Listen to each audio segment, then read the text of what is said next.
de coma. Y pues yo creo que por lo menos entender las bases las bases fisiológicas, anatómicas y propiamente básicas de la exploración del paciente en coma, pues son bien importantes.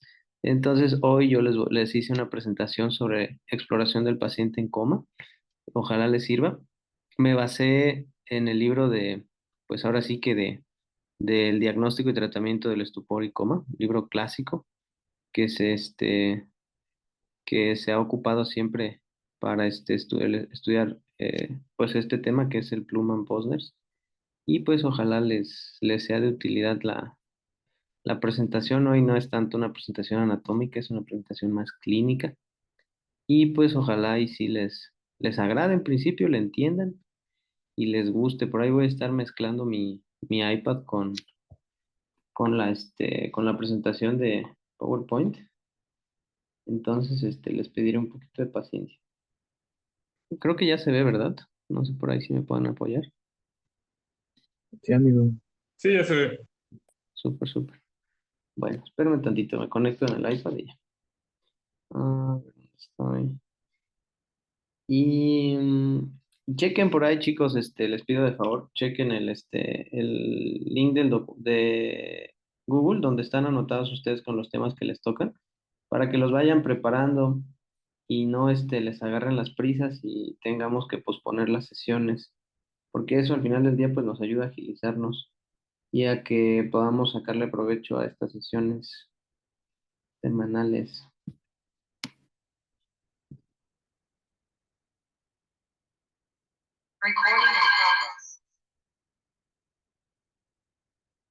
Ya, que luego se escucha muy feo, hace mucha interferencia, pero ya, creo que ahí ya me escuchan bien. Bueno, pues el día de hoy les voy a platicar sobre este tema, que es la exploración del paciente en coma. La verdad es un tema muy bonito y como les digo que se ve mucho en pues la vida médica.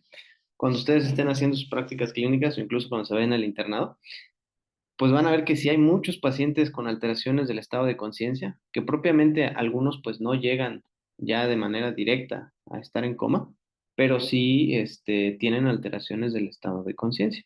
Entonces, pues en principio hay que saber que eh, el coma, o pues siempre digamos, cuando escuchamos coma pensamos como en neuro, ¿no? Que es propiamente la materia que lo engloba. Y muchos pensamos, que tuvo un traumatismo y está en coma.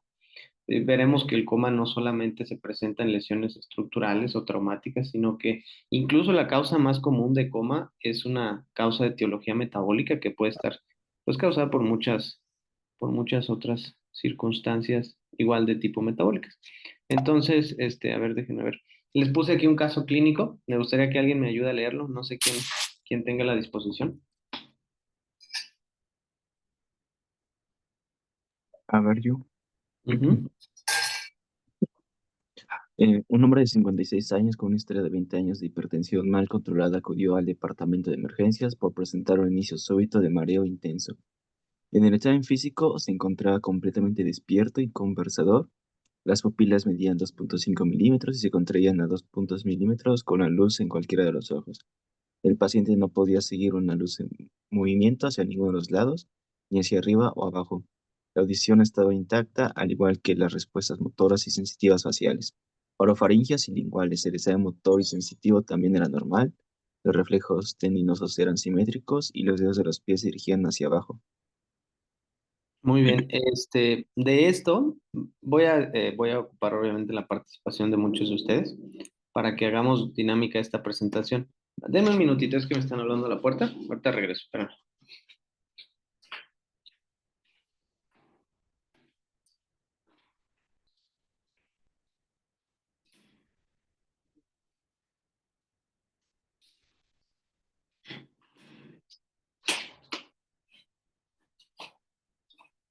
Ya, discúlpame. Entonces, les decía, me gustaría que nos apoyen los demás para que se haga dinámica la clase. ¿Qué les llama la atención de este caso? ¿Qué es lo que les llama la atención? Sí, espero que participen, ¿eh?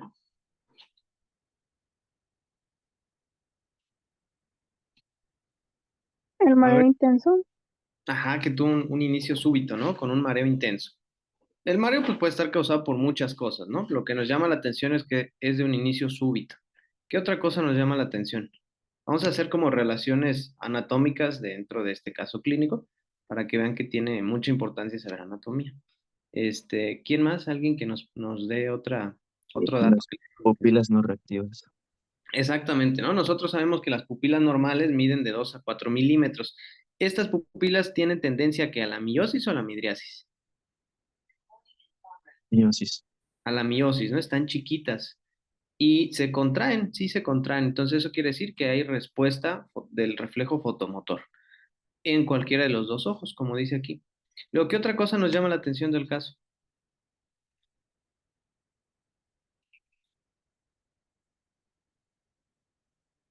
A ver, no sé, voy a preguntarle a alguien de los que están aquí. A ver, antes les doy una pista. A ver, Tiene que ver lo mismo con los ojos, pero con direcciones. Importantísimo. exacto, exacto.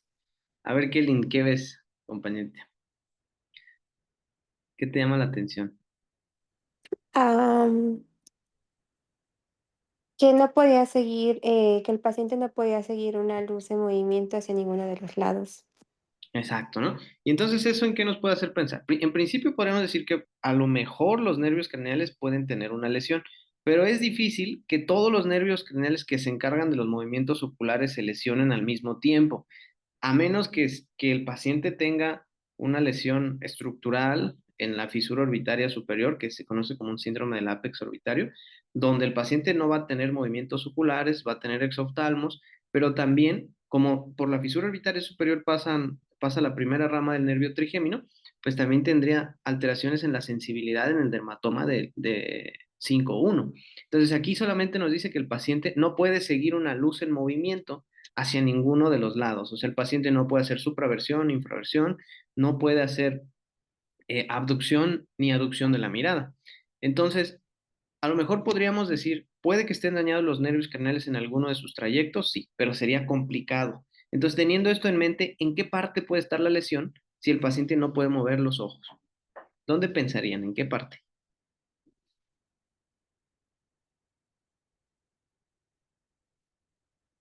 A ver, ¿qué piensan? A ver, participen. También, si me permites darle la pista, Ajá, dale. observe que lo demás está intacto. Audición intacta, respuesta motora intacta, respuesta sensitiva intacta. Exacto, ¿no? Entonces, ¿dónde creen que puede estar la lesión?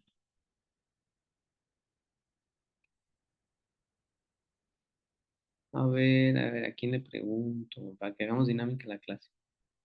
A ver, Andy, que acaba de llegar hace ratito. Vi que se conectó por aquí.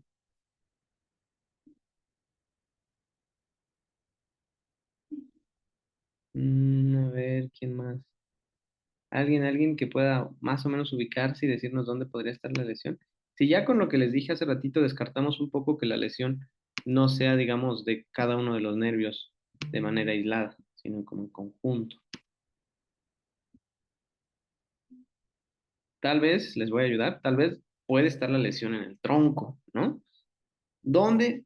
Entonces tendríamos que aplicar nuestra anatomía. Tal vez este paciente tiene una lesión en el puente, ¿sí? Porque acuérdense que en el puente está el núcleo del sexto y también ahí pasa un fascículo que se llama fascículo longitudinal medial, que se encarga de la mirada conjugada horizontal y, perdón, de la vertical y la formación reticular paramediana pontina, que se encarga de los movimientos conjugados horizontales. Ahí Paquito nos va a decir algo, a ver. Justo, y para complementar, otro de los, digamos, diagnósticos diferenciales que podríamos tener con respecto a solo leer este cuadro es que, como dijo Yael, poder pensar en un síndrome del ápex orbitario, pero importantísimo, por lo que entiendo y por lo que se lee, este caso habla de un cuadro bilateral. Son muy Ujú. raros, extremadamente raros, si no es que imposibles, cuando hay un síndrome del ápex orbitario bilateral, porque eso implicaría una lesión o muy grande que involucre ambos ápex o dos lesiones aisladas, pero que sean o sea, que sean coincidentes en el tiempo, pero que no tengan relaciones aparentes entre ellas. Entonces, eso también es importante porque el hecho de que sea en ambos ojos no quiere decir que descarta, pero hace que sea poco probable el hecho de que sea un síndrome del ápex orbitario, y si no, más bien ahí pensar en algo del tronco del encéfalo. Yael, gracias. Exacto, sí, muy buena aportación. Entonces vamos a ir como que uniendo las pistas, ¿no?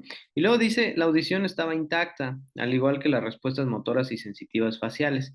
¿Eso qué nos hace pensar? Bueno, que los nervios que se encargan, o la parte del tronco que se encarga de la audición, y el nervio facial y trigémino están conservadas, los nervios craneales bajos, porque dice que tiene la función orofaringe y lingual normal, pues también se encuentran conservados.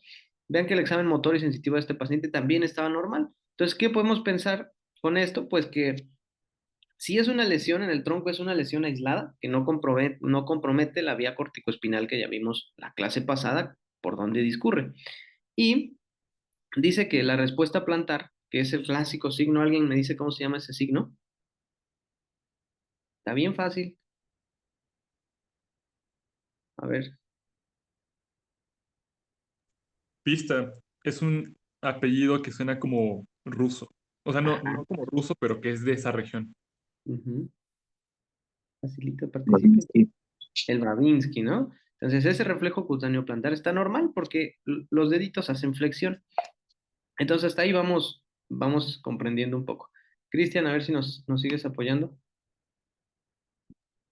Se le realizó una tomografía computarizada que mostró una hemorragia en la sustancia gris periventricular del piso del cuarto ventrículo a nivel del puente que se extendía rostralmente hacia el mesencéfalo. Durante la tomografía computarizada, el paciente entró en coma. En ese momento las pupilas estaban puntiformes y el paciente estaba inconsciente, con las extremidades flácidas. Posteriormente falleció, pero no se permitió la realización de la autopsia. Entonces, aquí nos llama la atención que fue un cuadro muy súbito, ¿no? Entonces, cuando en la tomografía se ve la lesión que tenía el paciente, al poco tiempo, pues entra en coma y fallece. Entonces, vamos a entender ahorita la relación anatómica que tienen estas estructuras con el hecho de que un paciente pueda mantener íntegro su estado de conciencia o no. Entonces, pues propiamente este caso nos sirve como introducción para que podamos entender como las bases fisiológicas y anatómicas del estado de conciencia. Entonces, aquí les pongo cuáles serían las relaciones anatómicas que nosotros podríamos encontrar en este paciente, pues que tenía una lesión en el tegmento del puente, que se extendía al mesencéfalo. Vamos a ver también que el diencéfalo y la corteza tienen importancia en cuanto a la relación de que estos pacientes tengan íntegro su estado de conciencia. Entonces les voy a poner tantito mi pantalla del iPad y les voy a hacer algunas ilustraciones que representan un poquito, digamos, las bases anatómicas de donde o de las estructuras que se encargan de mantener nuestra conciencia. Por ahí me dicen si ven mi pantalla del iPad. Sí se ve. Sí, se ve. Ah, bueno, pues aquí, vean, les voy a hacer un dibujito de un cerebrito, ¿no? Ahí está nuestro cerebrito de manera normal. Y de aquí de este cerebrito sabemos que está nuestro tronco, nuestro mesencéfalo con sus colículos, nuestro puente y nuestra médula oblongada. Y ya nuestra médula espinal, ¿no? Que viene por ahí. Y aquí atrás nuestro cerebelo. Bueno, entonces, el tegmento del puente, justo en las regiones rostrales del puente, pasan unas fibras que ascienden en dirección a la corteza y llevan esta dirección, ¿no? Van por el tegmento del puente en las porciones rostrales y entonces estas estructuras, estas fibritas van a pasar al mesencéfalo y van en sus porciones rostrales para de ahí dirigirse al tálamo. Y entonces en el tálamo llegan a unos núcleos que se conocen como núcleos intralaminares, de los cuales dos son los núcleos más importantes, que es el núcleo centromediano y el parafascicular. Y entonces de ahí se dirigen para allá. Y entonces de esos núcleos no son, digamos, núcleos específicos, sino que son núcleos que tienen información difusa porque lo mandan a todas las partes de la corteza. Y entonces eso hace que se active la corteza y el paciente esté en vigilia. Esas fibras que iban ascendiendo a lo largo del tegmento del puente y del tegmento del mesencéfalo tienen un nombre. ¿Alguien se lo sabe? Es un famoso sistema ahí. Empieza con R, ¿no? Y acuérdense de la dirección que llevan estas fibras, vean hacia dónde van. Y de ahí viene el nombre, a ver si alguien lo recuerda. Otra pista. Tiene que ver con que despierta o Exacto, ¿no? activa. Ya se lo dije mucho. Particípenle. Igual si se equivoca, no pasa nada, estamos igual todos aprendiendo, ¿no? Hasta yo. A ver qué dicen. Sin miedo a equivocarse.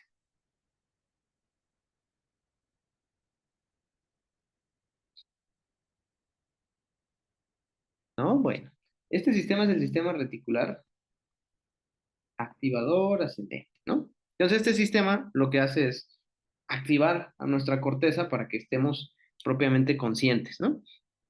Entonces, si yo les hago aquí un ejemplo, imagínense que hago un corte coronal, pues obviamente ustedes recuerdan que aquí está el surco interhemisférico y está el lóbulo frontal, que lo voy a dibujar muy rápido así, el surco lateral y el lóbulo temporal. Entonces aquí igual del otro lado y así, ¿no? Nada más muy rápido como para ilustrarlos.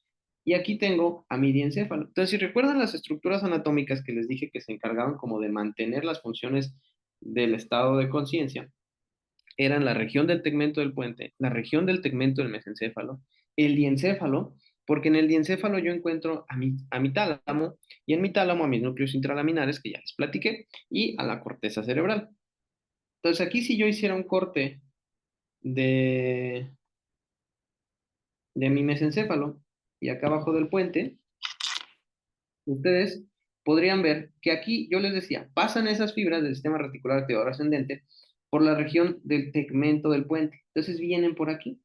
Y ese tegmento del puente se conecta con el tegmento del mesencéfalo y todas estas fibras ascienden y de aquí llegan al tálamo, ya lo habíamos platicado, y del tálamo se mandan a toda la corteza.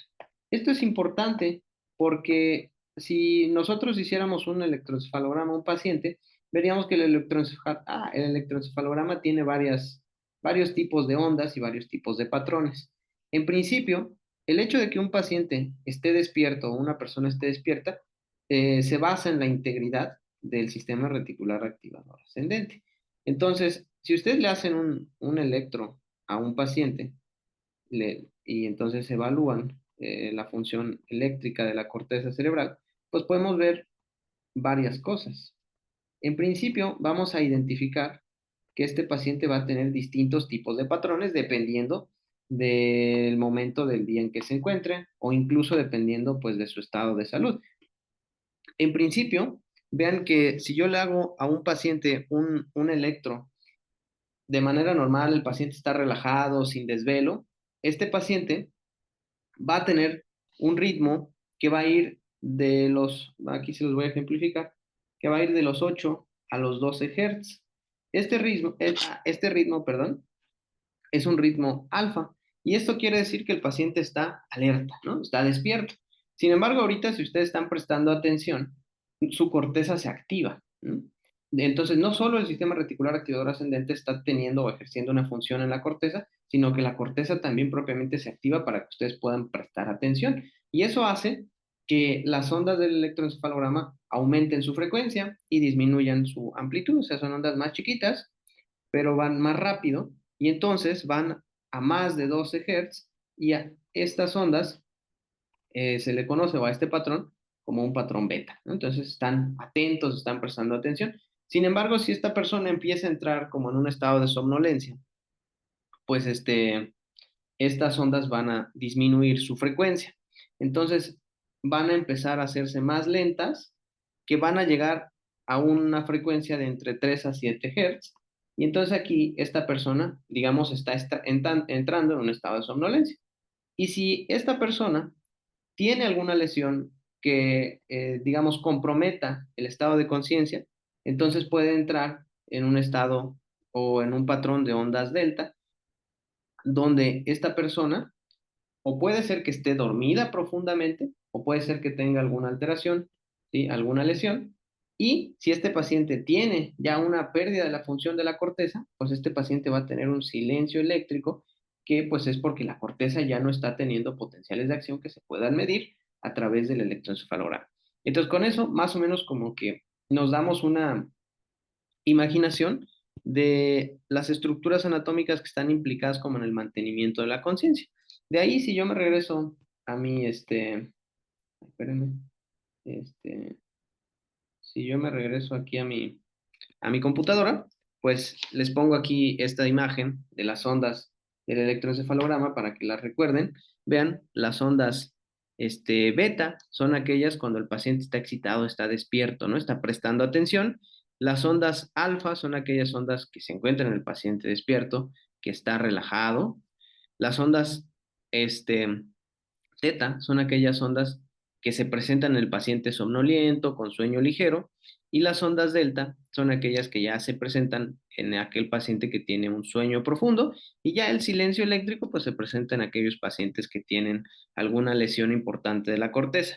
Ahora, el coma pues va a ser una patología que en principio y en su mayoría de casos va a tener una etiología metabólica o va a ser de un origen metabólico, y ese origen metabólico pues es realmente variable y es múltiple porque se puede presentar en pacientes que tienen alguna lesión tóxica, alguna lesión o algún medicamento que les esté causando alteración en el estado de conciencia, el uso de barbitúricos, por ejemplo, benzodiazepinas, pacientes que tienen alteraciones del equilibrio ácido-base, como aquellos pacientes, por ejemplo, que tengan alguna enfermedad renal crónica que les condicione un aumento en las cantidades de urea, ¿sí? Aquellos pacientes que tengan una hepatopatía crónica, que tengan aumento en las concentraciones de amoníaco, y entonces esos pacientes tienen alteraciones metabólicas que pueden condicionar a que aquellos pacientes tengan coma. O propiamente alteraciones en la glucosa. Un paciente que está hipoglucémico, pues puede tener una alteración del estado de conciencia, y de allí la importancia que nosotros tengamos que tratar siempre de descartar que ese paciente no tenga una hipoglucemia cuando llega a urgencias y tiene una alteración del estado de conciencia. Y ya propiamente una lesión estructural, pues también puede causar coma, aquellos pacientes que tienen un traumatismo craneoencefálico, porque acuérdense que cuando existe el trauma, pues el cerebro tiende a presentar edema, y ese edema a la larga causa pues un aumento de la presión intracraneal, y se altera nuestro equilibrio o esa homeostasis intracraneal que se encuentra de manera habitual. Recuerden la teoría o la doctrina de Monroe Kelly, donde dice que dentro del compartimento intracraneal, pues esos tres componentes, que es el parénquima cerebral, el líquido cefalorraquídeo y la sangre, pues se deben de mantener en equilibrio. Y entonces, en un traumatismo craneoencefálico, pues el volumen o la cantidad del parénquima empieza a aumentar a consecuencia del edema que se produce. Y entonces eso condiciona que aumente la presión intracraneal, y si aumenta la presión intracraneal, pues va a haber una respuesta en donde la presión de perfusión cerebral va a empezar a disminuir.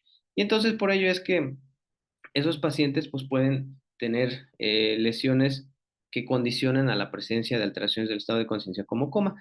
Los procesos infecciosos, las encefalitis, las meningoencefalitis también, porque pueden generar edema cerebral, y ese edema comprimir las estructuras que mantienen la conciencia, el diencéfalo, pueden comprimir el tronco, y pues también que el paciente tenga este coma. Un paciente con un EBC que igual va a generar edema, va a generar una alteración de esa hemostasis intracraneal porque va a alterar los componentes intracraneales. Las neoplasias igual porque generan un aumento en el parénquima cerebral, una alteración de la presión intracraneal, y pues vuelve a lo mismo, ¿no? El paciente tiende a tener pues un estado de conciencia alterado, y las hidrocefalias también. Entonces, hay muchas causas, como ya las ejemplificamos, algunas de tantas, que pueden generar que el paciente tenga coma, ya sea metabólico, que recuerden que es la causa más común, paciente con cetoacidosis diabética, ¿sí? Con hiperamonemia, hiperuricemia, puede condicionar a que tenga este tipo de alteraciones, o aquellos pacientes con alteraciones estructurales.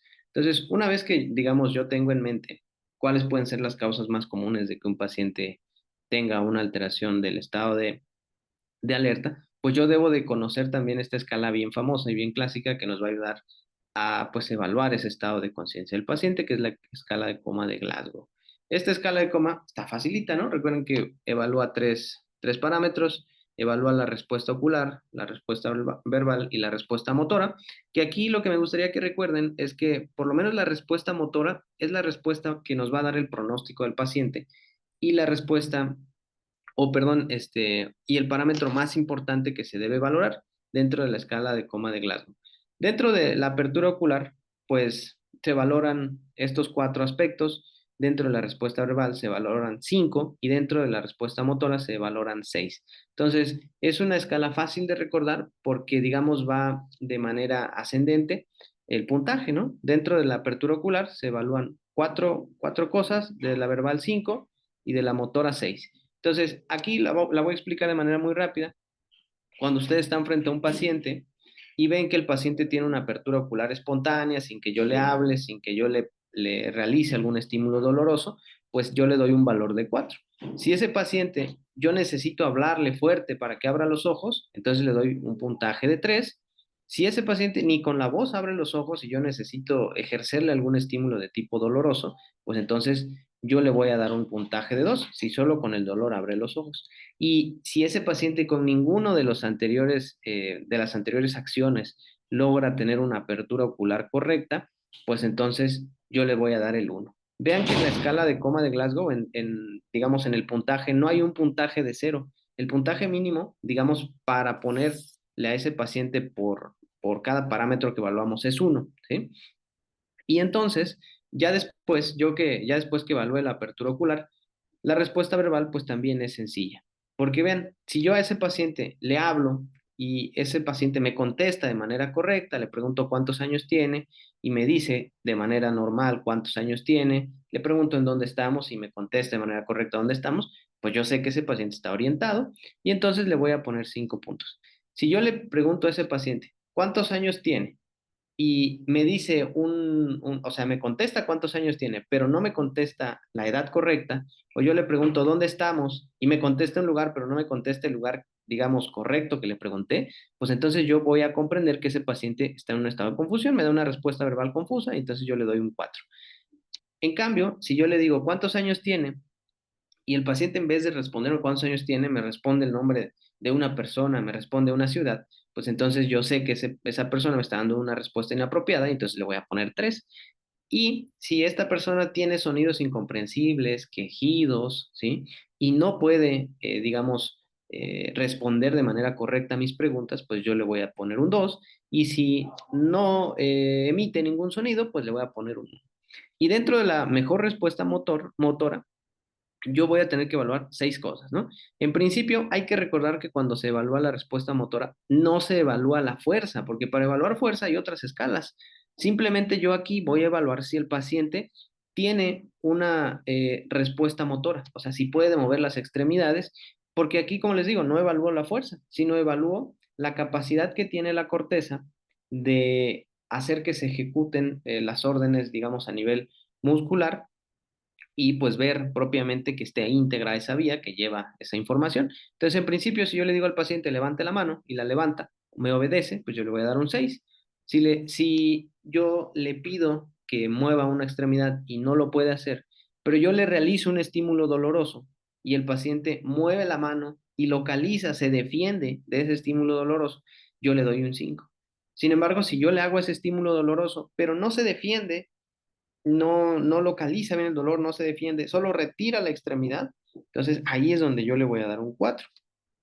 Y ahora vienen estos 2 puntos bien importantes, que es si yo a ese paciente le doy un estímulo doloroso y el paciente se flexiona, hace una posición de flexión de las extremidades superiores y extensión de las extremidades inferiores, yo le doy un 3 porque ese paciente está adoptando una posición patológica que es una posición de decorticación. Recuerden que cuando las manitas se van hacia arriba, cuando flexiona las extremidades superiores, digamos, la dirección que hacen las manos a mí me recuerda mucho de que se va hacia arriba y arriba está la corteza, ¿no? Entonces es una posición de decorticación y cuando la persona extiende los brazos, extiende los miembros inferiores y hace un movimiento de pronación de las muñecas, entonces ahí tiene una posición de descerebración porque ya se afectaron estructuras del tronco, ¿sí? Una lesión inferior al núcleo rojo, y entonces ahí yo a este paciente le doy un puntaje de 2, y si el paciente de plano al estímulo doloroso no hace ningún movimiento, pues yo le doy un puntaje de 1, y entonces eso me hace entender a mí cómo el valorar bien o de manera correcta la respuesta motora de un paciente, pues no nada más me ayuda a poder decir, pues tiene tanto de Glasgow, sino que me ayuda a tener un valor pronóstico, porque entonces yo ya me puedo imaginar por dónde está la lesión. Paquito nos va a compartir algo, a ver. Sí. Tomen en cuenta algo. Apertura ocular son 4 puntos, respuesta verbal 5 y respuesta motriz 6.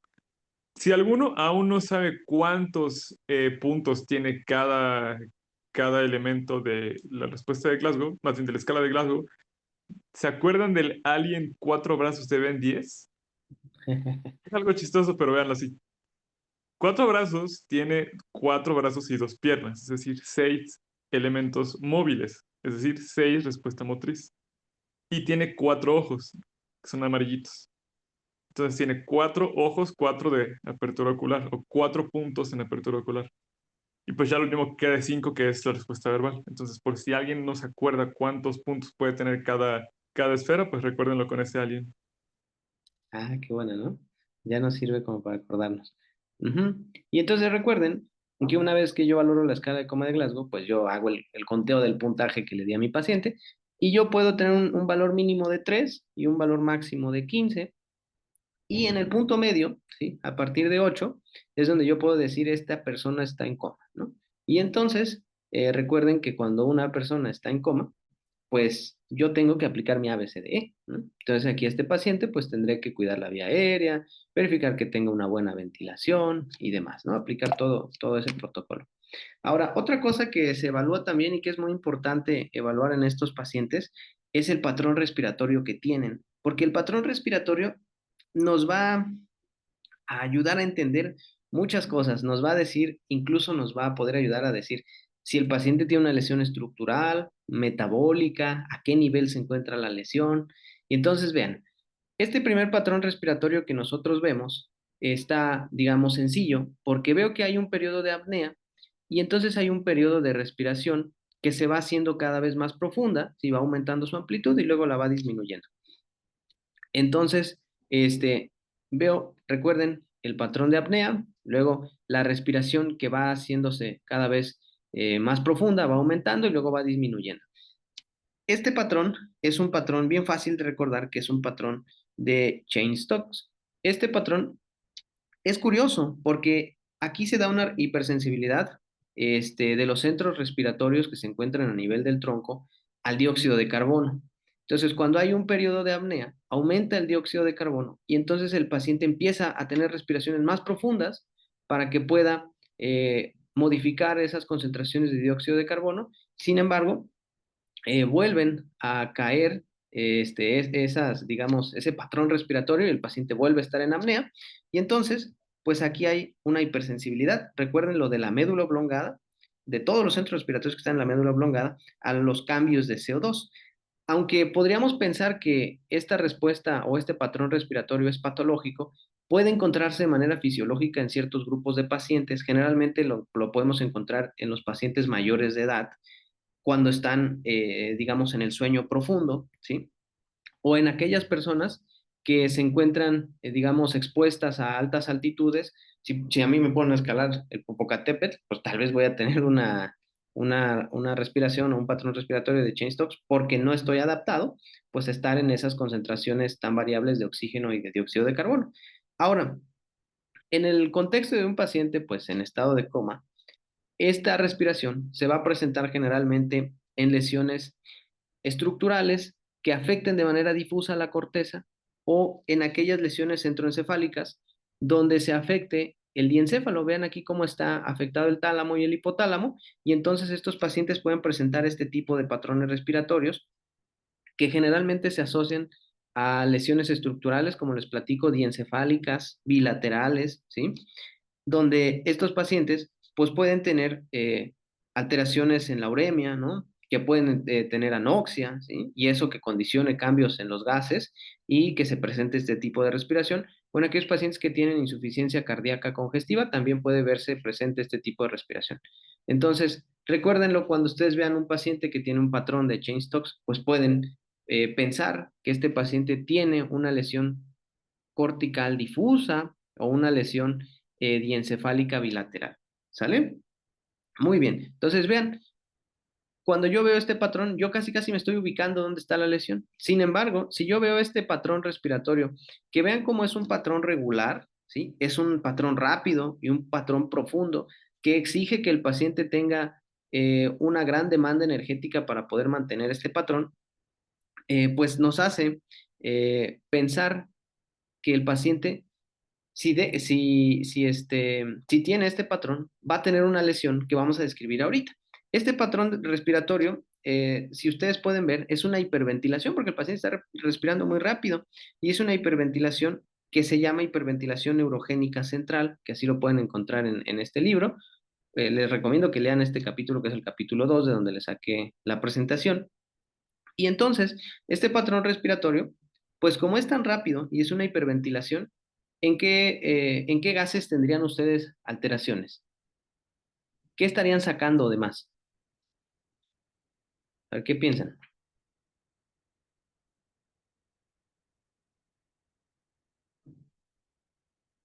Están sacando, si están hiperventilando, están sacando CO2, ¿no? Entonces estos pacientes tienen alteraciones del equilibrio ácido-base, pueden tener alcalosis respiratorias, y entonces estos patrones de respiración los van a ver cuando vean pacientes que tienen cetoacidosis diabéticas, acidosis lácticas, que están en periodos prolongados de hipoxia y demás, ¿no?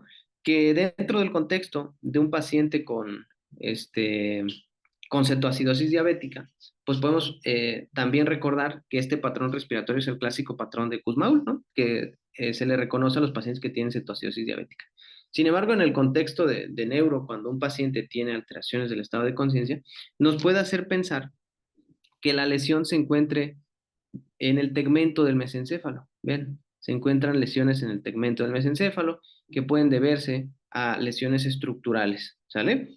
En su mayoría, aunque como ya vieron, pues también puede haber etiologías metabólicas que puedan condicionar este patrón respiratorio.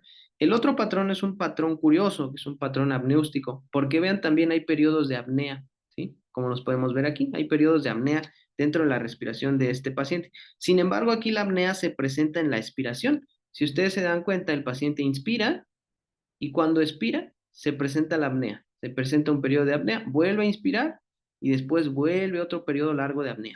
Entonces, aquí la apnea se presenta en la expiración y generalmente se debe esto a lesiones del puente, porque aquí en el puente generalmente vemos que pueden existir lesiones en el tegmento lateral del puente. Vean aquí cómo lo está ejemplificando el libro, porque se alteran los núcleos respiratorios que se encargan de controlar la frecuencia respiratoria. Acuérdense que los núcleos Botzinger y Pre-Botzinger, unos se encargan de controlar la respiración y otros, que por ahí dicen los libros son el marcapasos de la respiración, se encargan de, pues propiamente medir el ritmo respiratorio de los pacientes. Entonces, lo podemos ver en lesiones estructurales que se encuentran en el tegmento lateral del puente. Y por último, este patrón que es totalmente anormal, que podemos ver ahí, que es un patrón o una respuesta táxica. Vean cómo tiene digamos, una suma de todos los demás tipos de respiraciones. Esta respiración atáxica que vemos aquí puede tener patrones de hiperventilación, vean cómo el paciente respira muy rápido, ¿sí? Puede tener patrones de hiperventilación, puede tener patrones de apnea, vean aquí hay un periodo pequeño de apnea, luego el paciente vuelve a respirar, puede presentar el paciente suspiros, puede tener apnea en la expiración después de que inspira, cuando expira el paciente puede tener patrones ahí de apnea y generalmente se asocia a lesiones en la médula oblongada, pero en lesiones dorsomediales. ¿Ven cómo se ejemplifica también aquí? Entonces recuerden, yo creo que son pocos patrones respiratorios que podemos identificar y bien podemos recordar la ubicación anatómica de las lesiones. Acuérdense, el patrón de Cheyne-Stokes, lesiones corticales difusas, diencefálicas bilaterales, este patrón de respiración neurogénica central, que es una hiperventilación, se presenta en lesiones mesencefálicas centrales, ¿no? Este patrón apneústico, donde hay apnea en expiración, lesiones del tegmento del puente laterales. Ay, caray. Este último, que era esa respiración atáxica o esa respiración irregular que tiene muchos patrones mixtos, lesiones de la médula oblongada o sí, de la médula oblongada centrales, sí, que decíamos dorsomediales de la médula oblongada, y este patrón, donde vemos que hay pues también un silencio respiratorio, porque ya no hay ningún patrón en específico, y esto se presenta en lesiones, si ustedes se dan cuenta, a nivel lateral en el tegmento de la médula oblongada, detrás de los núcleos olivares inferiores, y entonces aquí se dañan los núcleos respiratorios de los pacientes y el paciente ya no tiene la capacidad de respirar. Por eso es que una lesión estructural, conforme va descendiendo, ¿sí? Va comprometiendo estructuras vitales hasta que es incompatible con la vida. Cuando llega a este punto, pues el paciente ya no puede recuperar esas estructuras que mantenían el ritmo ventilatorio, pues el paciente fallece. Otro punto a explorar importante, muy importante, también son las pupilas, y para ello, pues hay que recordar un poquito la fisiología normal de los reflejos de las pupilas. Acuérdense que aquí cuando nosotros exploramos las pupilas, podemos explorarle dos cosas. Podemos explorar el reflejo fotomotor y el reflejo consensual. Recuerden que cuando yo le pongo la luz a una pupila, el nervio óptico lleva esa información digamos, de la iluminación que le estoy poniendo con la lamparita, y entonces llega al mesencéfalo y ya de los núcleos pretectales cruza, ¿sí? Por la comisura posterior, y entonces llega a los núcleos de Edinger-Westphal o a los núcleos accesorios, y entonces de aquí se une con el tercer nervio craneal que sale igual del mesencéfalo y se va con él en su trayecto en la región periférica, llega al ganglio ciliar y del ganglio ciliar llega al músculo constrictor de la pupila y contrae la pupila. Entonces, cuando yo pongo luz en el ojo, digamos, derecho, se contrae el ojo derecho, pero como esa información pasa por la comisura posterior al otro lado también y como decusa también por el quiasma óptico, pues hace que se estimule el núcleo accesorio del lado contralateral al que iluminé, y entonces, por tanto, ese paciente, al momento de que yo digamos, pongo lucecita en la pupila derecha, así como se contrae la pupila derecha, se contrae la pupila izquierda al mismo tiempo, y eso es el reflejo consensual. Entonces, hay que recordar eso un poquito, ¿no? La fisiología normal. Reflejo fotomotor, se contrae el ojo del mismo lado, el ojo que iluminé, y el reflejo consensual es que se contrae el ojo que no iluminé, ¿sale? Recuerden que la miosis se da por una función parasimpática a partir del tercer nervio craneal, de las fibras que salen del núcleo accesorio de Edinger-Westphal. Y la midriasis es una respuesta simpática, donde salen las fibras del hipotálamo lateral dorsal, que ahí se encuentra el origen del sistema nervioso simpático, y descienden por todo el tronco hasta llegar a la médula espinal a los segmentos toracolumbares. Y en el segmento T1 y T2 se encuentra un núcleo que se llama núcleo ciliar o de Busch-Waller, y de ahí salen unas fibras al núcleo, a un ganglio, perdón, que se encuentra en T1 y T2, ¿no? En los ganglios paravertebrales de T1 y T2, y ya de ahí asciende, ¿sí? La información de ese ganglio cervical superior y se pega a la carótida interna y forma el plexo simpático pericarotídeo, y ya de ahí se vuelve a pegar a los nervios, aquí a los nervios ciliares, y llega otra vez a la pupila, a los músculos constrictores y a los dilatadores, y entonces dilata la pupila. Entonces recuerden que la constricción o la miosis es una respuesta parasimpática y la midriasis es una respuesta simpática. Ahora, la exploración de las pupilas también me dice mucha información, porque yo puedo tener una lesión cortical difusa, ¿sí? Y el paciente va a tener unas pupilas que todavía van a estar en rangos de 2 a 4 milímetros, pero van a ser unas pupilas con tendencia a la miosis, que van a estar un poco contraídas, y van a ser reflécticas a la luz. Y entonces esas pupilas que tienden a la miosis, pero que sí responden a la luz, se pueden ver en lesiones o en etiologías de causas metabólicas, ¿sí? Encefalopatías metabólicas, como lo dice aquí, como efectos de algunas drogas, pero también se pueden ver como lesiones centroencefálicas, que si recordábamos se encontraban o se ubicaban dentro del diencéfalo, generalmente en lesiones talámicas. Y entonces vean cómo en pacientes que tienen lesiones diencefálicas, las pupilas también se encuentran con tendencia a la miosis, generalmente pupilas de 2 milímetros, que son reactivas, pero se encuentran chiquitas, ¿no? No propiamente mióticas puntiformes, pero sí se encuentran con tendencia a la miosis y reactivas. Entonces, recuerden que cuando ustedes vean a un paciente con alteraciones del estado de conciencia, que tiene unas pupilas con tendencia a la miosis, pero que aún son reactivas, pueden tener dos escenarios. Pueden pensar en que el paciente tiene una lesión cortical difusa, una alteración metabólica que le esté causando ese deterioro, o una lesión centroencefálica, ¿no? Probablemente tiene un hematoma que está generando una compresión del diencéfalo, o un infarto talámico bilateral, y entonces el paciente tiene este tipo de pupilas, ¿sale? Luego de ahí yo tengo pupilas midriáticas, pupilas arreflécticas, ¿sí?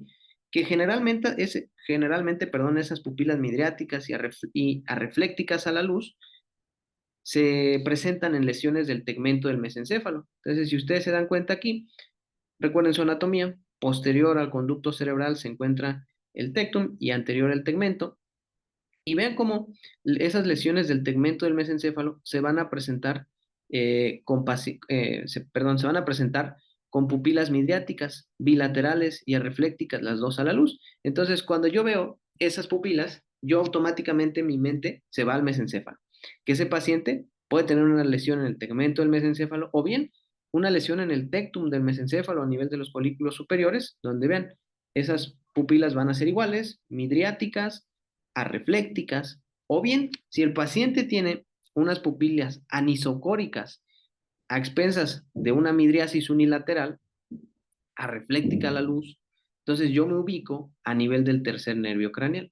¿Por qué? Porque acuérdense que decíamos que había un equilibrio entre el sistema nervioso parasimpático y el simpático. El parasimpático la contraía y el simpático la dilataba.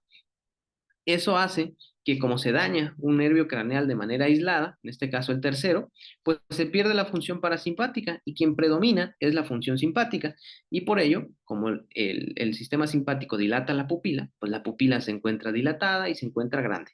Cuando yo veo esto, pues yo propiamente pienso en una lesión del tercer nervio craneal y casi casi a mi mente se debe venir que ese paciente puede tener una herniación uncal porque recuerden que el tercer nervio craneal en su trayecto pasa pegado al uncus del lóbulo temporal y generalmente cuando el paciente tiene un hematoma epidural que genera un efecto de masa, que comprime las estructuras de lateral a medial, pues hace que ese tercer nervio craneal se comprima y como las fibras parasimpáticas van en la periferia, al comprimirse, pues pierde primero la función parasimpática, se dilata la pupila y posteriormente, si esa lesión, esa compresión progresa, pues genera ya un síndrome del tercer nervio craneal completo, donde el paciente tiene tosis palpebral, desviación de la mirada hacia abajo y hacia afuera, y pues que tiene una paresia de los músculos que inerva el tercer nervio craneal, que recuerden que es el recto medial, el recto inferior, el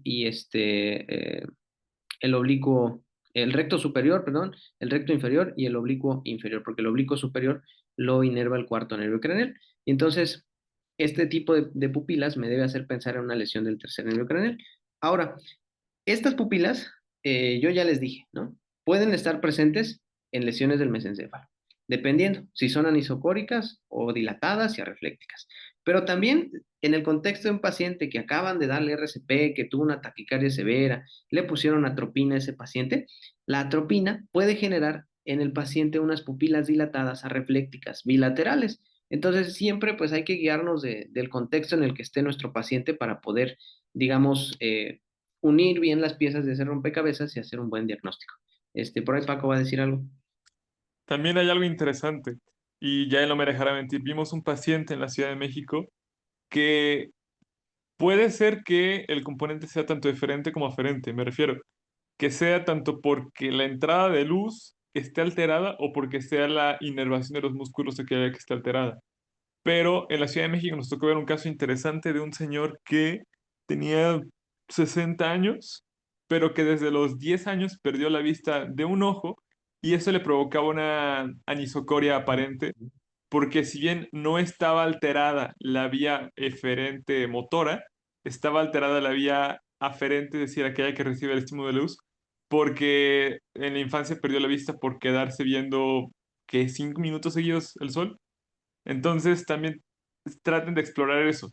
Si de por sí el paciente no ve, porque incluso, y menciono este caso porque la familia de este paciente no sabía. O sea, la esposa que llevaba como 40 años casada con este señor no sabía de esto, sus hijos tampoco. Y además el señor cuando le preguntaba si tenía alguna alteración en la visión decía que ninguna.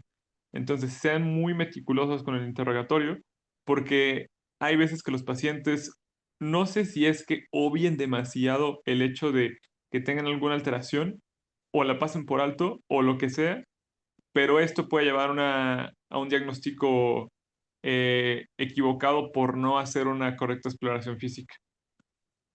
Sí, justo ese caso, de veras que fue muy interesante porque imagínense cuántos años de casados tenían y los familiares no sabían que ese paciente pues no veía de un ojo, ¿no? Porque se había quedado viendo, dice el sol por mucho tiempo. Y pues sí, entonces siempre igual recordar que pues nuestro interrogatorio pues es bien importante, ¿no? El interrogatorio es una parte muy importante para que podamos hacer diagnóstico. Y ya, ¿no? Entonces eso es lo que íbamos platicando. Ahora, recuerden que una lesión aislada del tercer nervio craneal, digamos por una, una, una herniación uncal, pues puede progresar a, a unas pupilas midriáticas bilaterales. A lo mejor aquí se pueden preguntar por qué o cómo es ese mecanismo fisiopatológico de tener unas pupilas anisocóricas progreso a unas pupilas midriáticas bilaterales. Bueno, porque ese uncus que estaba comprimiendo al tercer nervio craneal comprime el drenaje venoso del mesencéfalo, de las venas perimesencefálicas, y entonces se hace una congestión venosa, y entonces el paciente tiene hemorragias tegmentales del mesencéfalo, y entonces se dañan los núcleos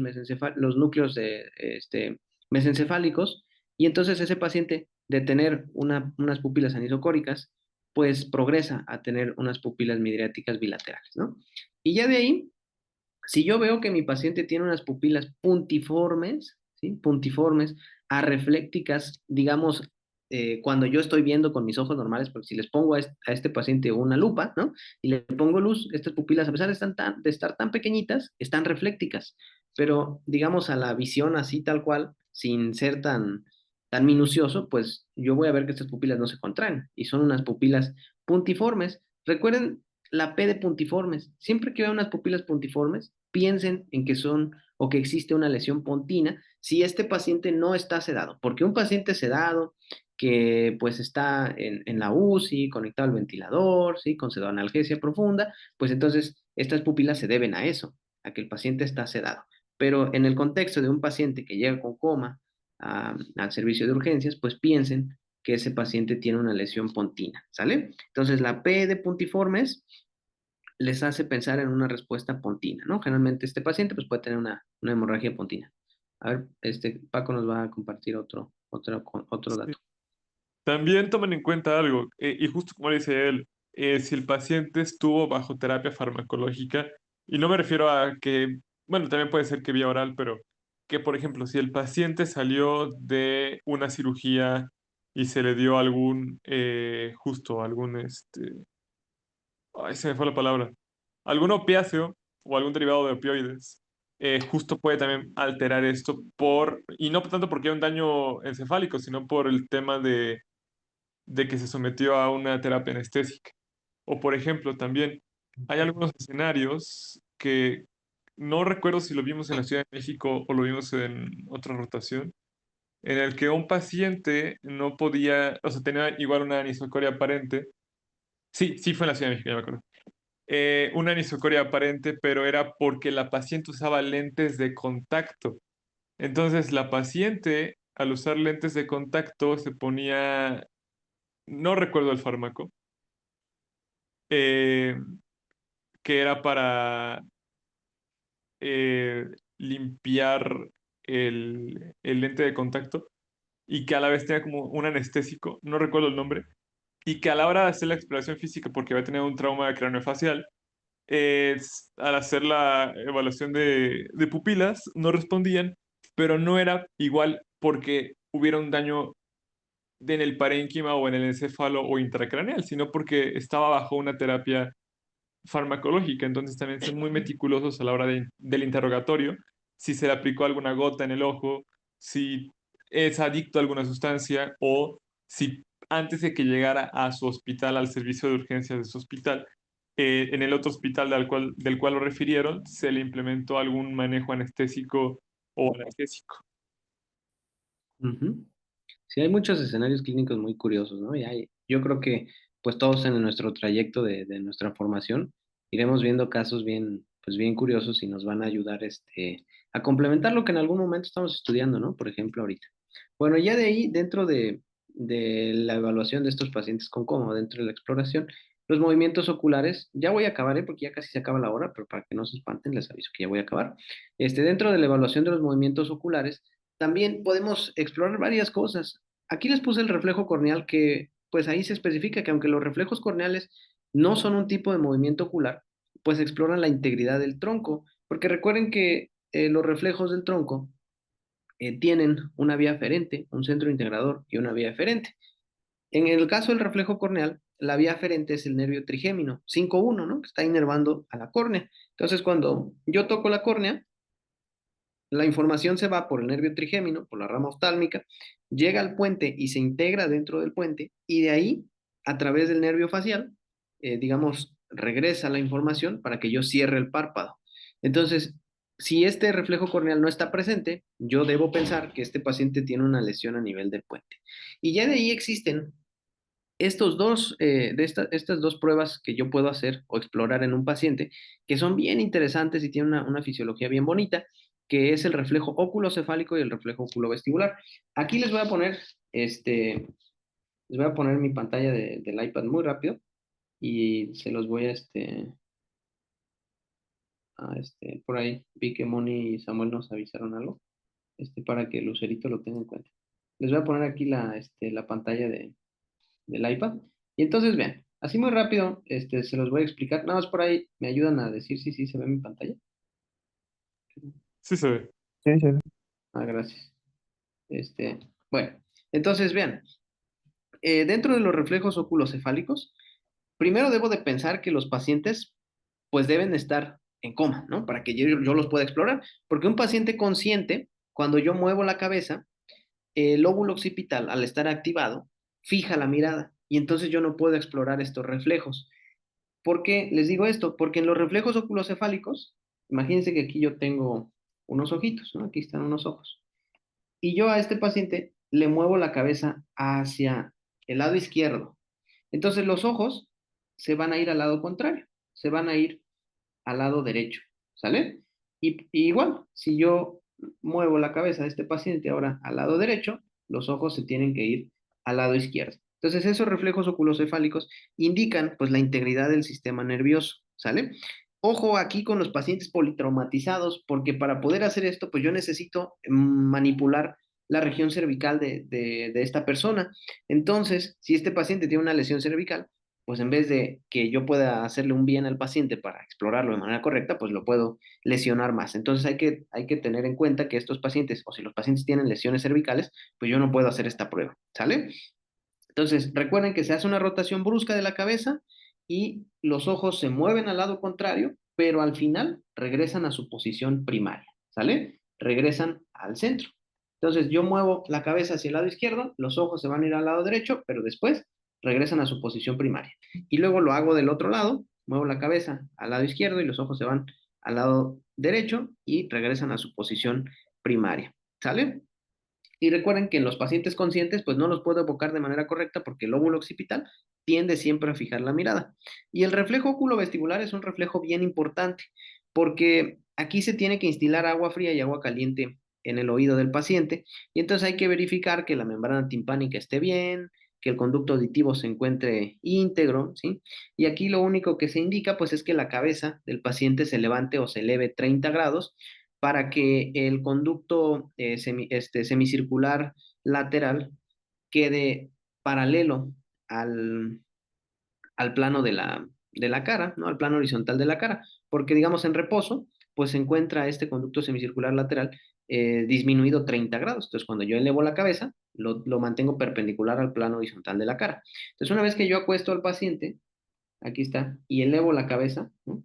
30 grados, yo puedo ponerle aquí una jeringuita con agua fría o agua caliente a este paciente y entonces voy a ver cómo se comportan los ojos. Aquí es bien importante, ¿no? Si a un paciente consciente yo le hago esta prueba con agua fría, lo que va a pasar, recuerden que el nistagmo tiene una fase lenta y una fase rápida. Entonces, en un paciente consciente, si yo le pongo agua en el agua fría, ¿no? En el oído derecho, el ojito se va a empezar a mover de manera lenta. Aquí lo ponen los ojos y aquí está el oído derecho, ¿no? Entonces yo le estoy poniendo agua fría al oído derecho. Cuando yo le pongo el agua fría, el ojo se va a venir en un movimiento lento hacia el lado en el que le instile el agua fría. Sin embargo, como la corteza está consciente, ¿no? Y está detectando ese estímulo y que los ojos se están moviendo, va a ejercer un movimiento rápido, correctivo, digamos, hacia donde se estaba, al lado contrario de donde se estaban yendo los ojos. Y entonces, en la fase lenta del nistagmo, los ojos se van a mover hacia el sitio donde yo le puse agua fría y después van a regresar en la fase rápida al centro. Entonces, recuerden, aquí hay una mnemotecnia, que los ojos huyen del agua fría, ¿no? Entonces, al principio cuando le pongo este agua fría, se van hacia el lado donde le instilé y después en la fase rápida se van hacia el lado contrario, ¿sale? Y cuando yo pongo agua caliente, pues pasa todo lo contrario. Ahora, ¿qué pasa si un paciente tiene, digamos, o está en coma y yo hago esta exploración? Pues aquí como la corteza pierde su función, solamente se va a ver la fase lenta. ¿Qué quiere decir? Que este paciente, cuando yo le estoy poniendo agüita fría, los ojos se van a ir hacia el lado donde le puse agua fría y ahí se van a quedar, ¿no? Se van a quedar fijos, ¿sale? Cuando hay una alteración de la corteza. Y cuando hay una alteración del tronco, ¿sí? Cuando hay una alteración del tronco, lo que va a pasar es que al momento que yo le pongo agua fría, tal vez solo se mueva un ojo y el otro se quede fijo, o incluso que ni se muevan. Entonces, estas pruebas son importantes porque también nos dicen a qué nivel se encuentra la lesión. Recuerden, en los pacientes conscientes, el nistagmo, la fase rápida del nistagmo huye del agua fría. En los pacientes con lesiones corticales, los ojos se mueven en una sola fase lenta y se quedan fijos hacia el lado en el que les puse el agua fría. Y en aquellos pacientes con lesiones del tronco, o no se mueven los ojos, o solo se mueve uno y el otro se queda fijo, ¿sale? Ese es el reflejo oculovestibular. Y dentro de los movimientos espontáneos, voy a regresar a la computadora, hay dos movimientos importantes. El primero es el movimiento de Robin, el Robin ocular, que no sé si vean el video por ahí. Sí, Sí, sí, ahí- sí, Vean, no presten atención. Aquí lo único que cabe recalcar es lo que vemos aquí, ¿no? Que son movimientos lentos, que generalmente son horizontales, que simulan a los pacientes o que se ven similares a los pacientes que están durmiendo, ¿no? Y entonces vean.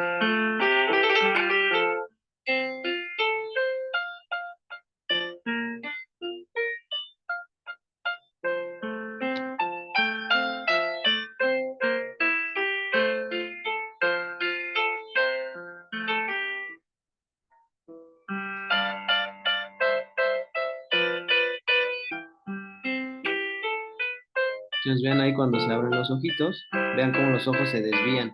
Generalmente son movimientos horizontales.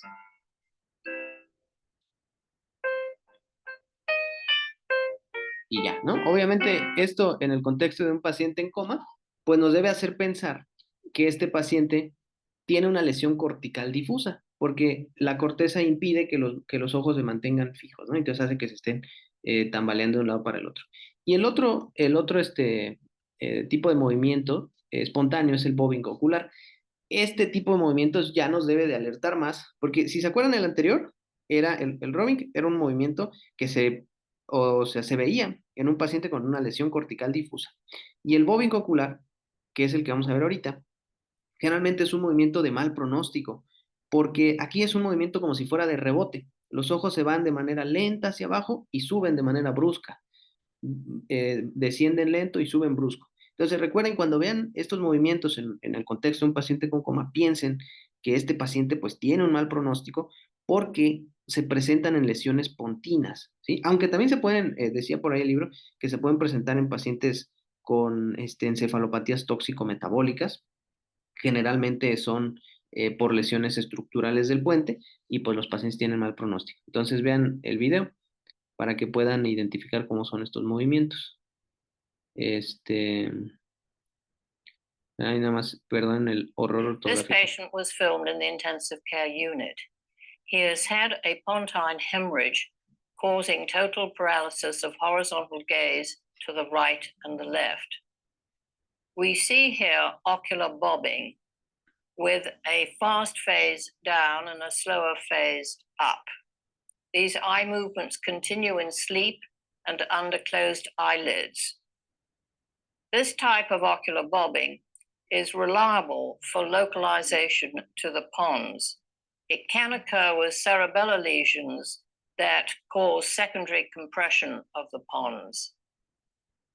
Sale, bueno, entonces incluso hasta nos dan ahí una cátedra, ¿no? En el video, que nos dicen que este paciente pues tenía una parálisis de los movimientos oculares y que presentaba un bobbing ocular secundario a una hemorragia pontina, ¿no? Y también nos decía que las lesiones cerebelosas que podían comprimir hacia anterior al puente podrían ocasionar este tipo de lesiones. Entonces, vean cómo la exploración de estos pacientes en coma pues es bien importante porque nos ayuda a identificar dónde está la lesión, ya sea si me guío por el patrón respiratorio, si me guío por el tamaño de las pupilas, si me guío por los movimientos oculares espontáneos y demás, ¿sale?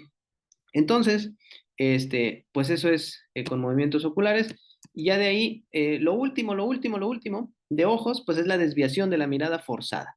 Aquí hay que recordar dos conceptos. Cuando hay una lesión cortical, la desviación de los ojos es ipsilateral al lado de la lesión. Cuando hay una lesión pontina, es una desviación contralateral.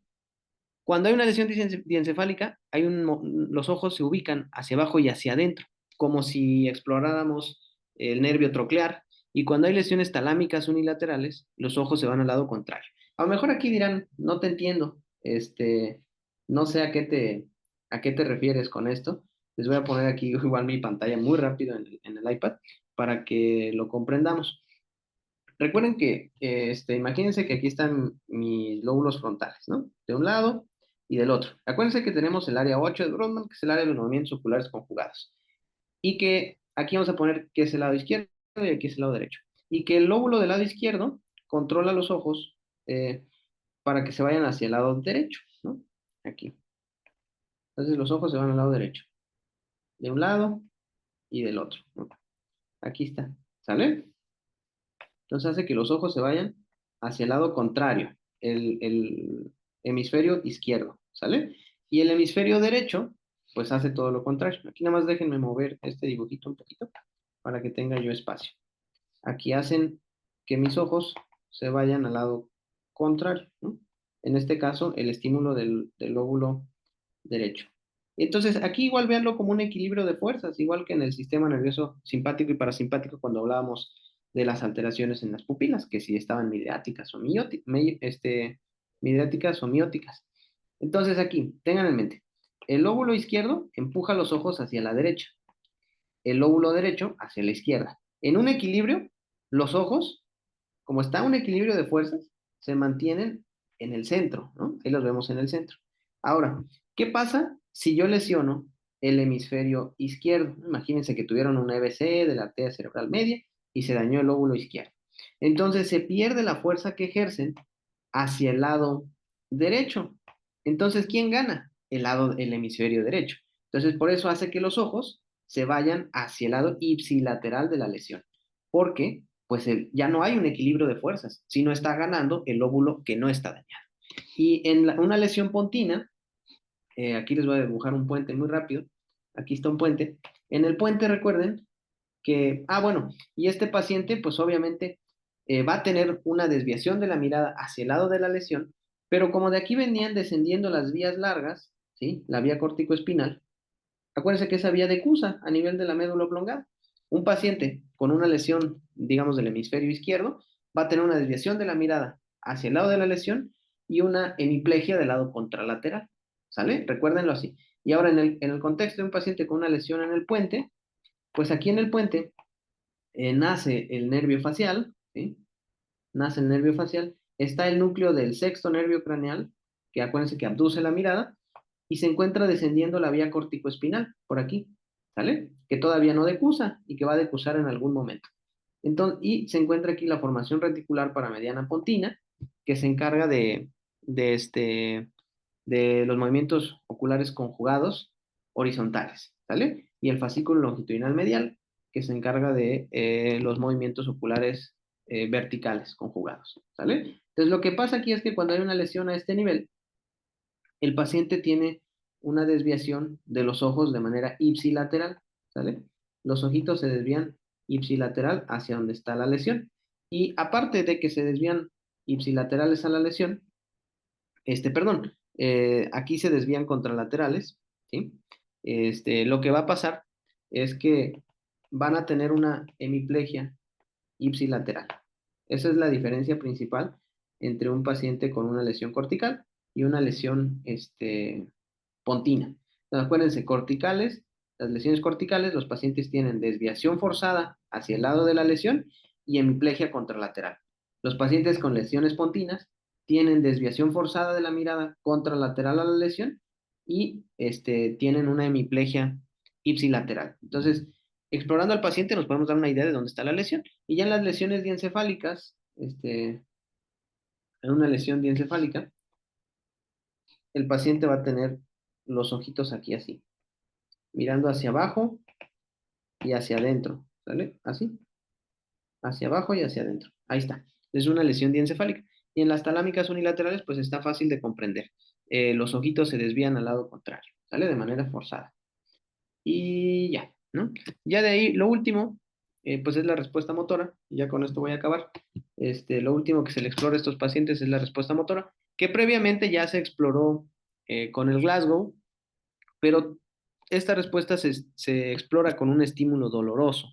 Ahí el libro nos da algunos ejemplos de lugares donde podemos hacer estímulos dolorosos, a nivel de la escotadura supraciliar, donde sale el nervio supraciliar, a nivel del lecho ungueal, apretarlo con un lapicito, ahí en el esternón, que ahí se ve feo, ¿no? Cuando le hacen al paciente, o a nivel de la articulación temporomandibular, pues pueden generar algún estímulo doloroso que haga que el paciente se despierte. A ver, creo que Paco alzó la mano por ahí. Sí, gracias. Ujú. Mira, en el caso de la imagen se conoce como maniobra de Fox, o se escribe como Foix, y como es francés se pronuncia como foie. Entonces, esa maniobra de Foix o foie también tiene una función para evaluar la respuesta verbal, ya que en pacientes que están en coma, y eso me lo enseñó el doctor Juan Carlos, residente del ISSSTE, puedes también ver si hace un quejido para dar un puntaje a la respuesta verbal también. Ah, Entonces, justo que la aplicación de los estímulos dolorosos para todos pueden darnos dos respuestas, que es o motora al retirar la parte del cuerpo que esté siendo estimulada, o en generar un quejido de dolor, aunque el paciente no se pueda mover. ok, muchas gracias, amigo. Un dato que por lo menos yo no me sabía, pero ya nos sirve, ¿no? Para evaluar la respuesta motora también. Den un minutito.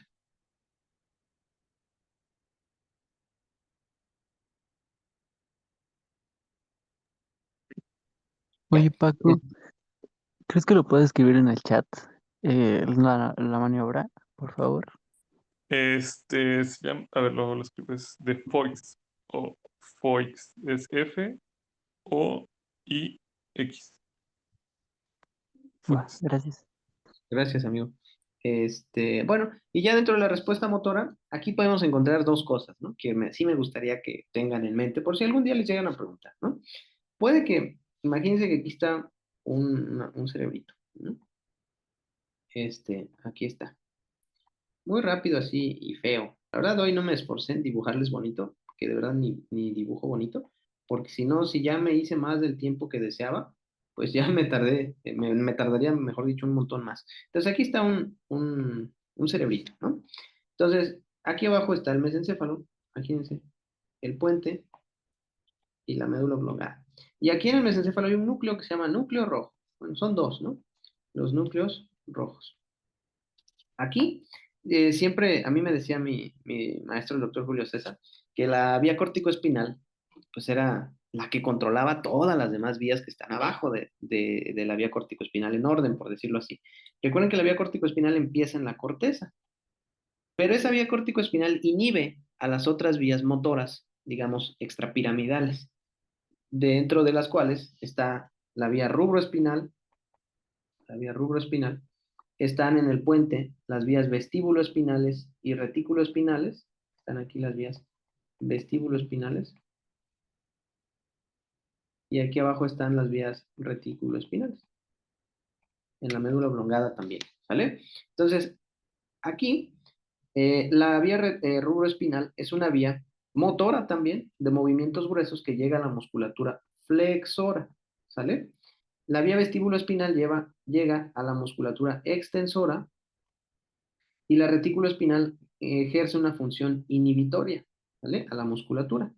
Inhibitoria. Ahí está. Entonces, si la vía corticoespinal que estaba controlando, ¿sí?, a la vía rubroespinal, digamos, la estaba silenciando para que no se presente, cuando hay una lesión cortical y se daña la corteza y se daña la vía corticoespinal, se libera el núcleo rojo. Y entonces ese paciente adopta una posición de flexión, ¿sí?, de los miembros superiores y extensión de los miembros inferiores. Y entonces ahí es cuando el paciente tiene una posición de decorticación. Entonces, si algún día les llegan a preguntar por qué se da una posición de decorticación, pues ustedes deben de responder que es por una lesión de la vía corticoespinal y entonces hace que se libere la vía rubroespinal y por ello los pacientes adoptan una posición de flexión anormal. Que eso lo veíamos en la escala de coma de Glasgow también, que veíamos que se podía o se contaba como un parámetro dentro de la exploración de la función motora. Y ahora bien, si esta lesión, imagínense que era una lesión diencefálica, que va descendiendo, va aumentando su tamaño y va descendiendo, daña ahora sí al núcleo rojo, se lesiona el núcleo rojo, pues ahora ese núcleo rojo que estaba controlando o estaba, digamos, silenciando a las vías vestíbuloespinales, pues deja de hacerlo. Y si deja de silenciarlas, se activan las vías vestíbuloespinales y entonces ahora el paciente de tener una posición de flexión pasa a tener una posición de extensión y entonces ahí es donde el paciente tiene una posición de descerebración. Cuando se daña el núcleo rojo, se liberan las vías vestíbuloespinales y reticuloespinales, el paciente tiene una posición de descerebración, ¿sale? Donde tiene una posición de extensión anormal de los miembros superiores con flexión y pronación de las muñecas y tiene extensión también de los miembros inferiores, es a lo que conocemos como descerebración. Y ya por último, cuando esta lesión es tan extensa que ahora lesiona también a esta vía, a esta vía vestíbulo espinal, este, pues hace que por último se libere la última vía, que es una vía inhibitoria, y entonces el paciente ya entra en un estado de flacidez, y pues como se daña la médula oblongada, se lesionan los núcleos cardiorrespiratorios, y por tanto el paciente pues tiene una lesión que es incompatible con la vida, donde va a necesitar apoyo ventilatorio mecánico, va a necesitar aminas, ¿sí? Y entonces el paciente pues ya tendrá una muerte encefálica, tendrá un silencio electroencefalográfico, el patrón respiratorio sin apoyo del ventilador, pues sería de una apnea prolongada y pues el paciente tiene una muerte encefálica, ¿no? Entonces, eso es lo que podemos explorar, digamos, y conocer de la exploración así de modo básico y yo creo que lo necesario para poder en su momento dado, pues explorar a un paciente con una lesión que comprometa el estado de conciencia. Entonces, recuerden, podemos encontrar decorticaciones, descerebraciones o flacidez. Y pues eso es todo, compañeros, disculpen que me tardé mucho. Todo lo pueden encontrar aquí en este libro de Plumman Posner de diagnóstico y tratamiento del estupor y coma. Listo. ¿Preguntas, dudas? Porque ya me voy. ¿Algo que quieran agregar, Paco? ¿Alguien más que tenga algún comentario? Te quisiera hacer un ejercicio, no sé si de tiempo, de algunos personajes famosos y evaluar su respuesta, su escala, su puntuación en la escala de coma de Glasgow. Por ejemplo, justo ahorita que se me ocurrió este ejercicio, considero importante, por ejemplo, si en conjunto podríamos evaluar cuánto tendría de puntaje la princesa, creo que se llama Bella, la Bella Durmiente. Así Ah, que, de acuerdo a lo que acabamos de ver, sabiendo que es una persona que en teoría no tiene ninguna lesión intracraneal y que supongamos que evidentemente está dormida en un sueño profundo, por su evaluación clínica así a buen ojo clínico, ¿qué puntaje le darían y por qué? Pueden llevárselo de tarea, piénsenlo, reflexionenlo y ya, sin más, ya te cedo la palabra. pues sí, ¿no? Muy buen ejercicio.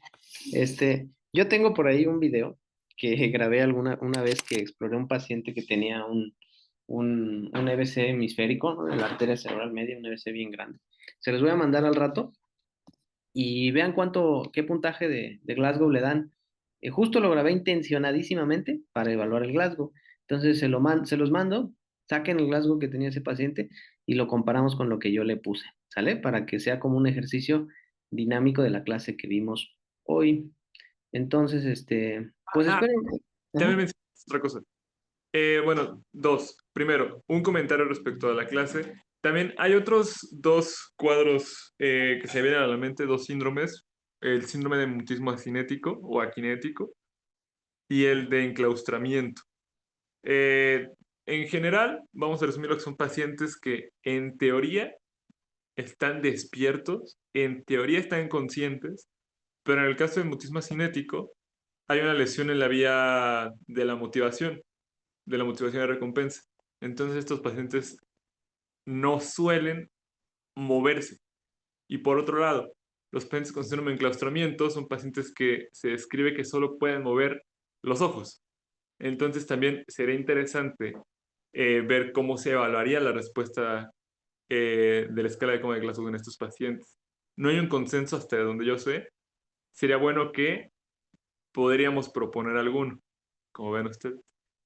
Y segundo, recuerden que mañana a las 3 de la tarde nos vemos en el laboratorio central de la Facultad de Medicina, en el salón 406 del edificio multiaulas, pero del lado de biblioteca para la entrega de reconocimiento a la doctora Guadalupe y que nos cuente acerca de cómo ustedes, estudiantes de medicina y biomedicina, pueden participar en los protocolos que se estarán desarrollando en lo que resta del semestre y en lo que sigue del otro semestre en el laboratorio central de la Facultad de Medicina. Este laboratorio va a estar abierto para todos aquellos que tengan ganas de trabajar, siempre y cuando cumplan con los reglamentos establecidos por el laboratorio central y obviamente pues sigan las indicaciones de la doctora a cargo, que ahora es la directora de este laboratorio, la doctora Guadalupe Soto Rodríguez, que es una de las mentoras de Mission Brain Lab.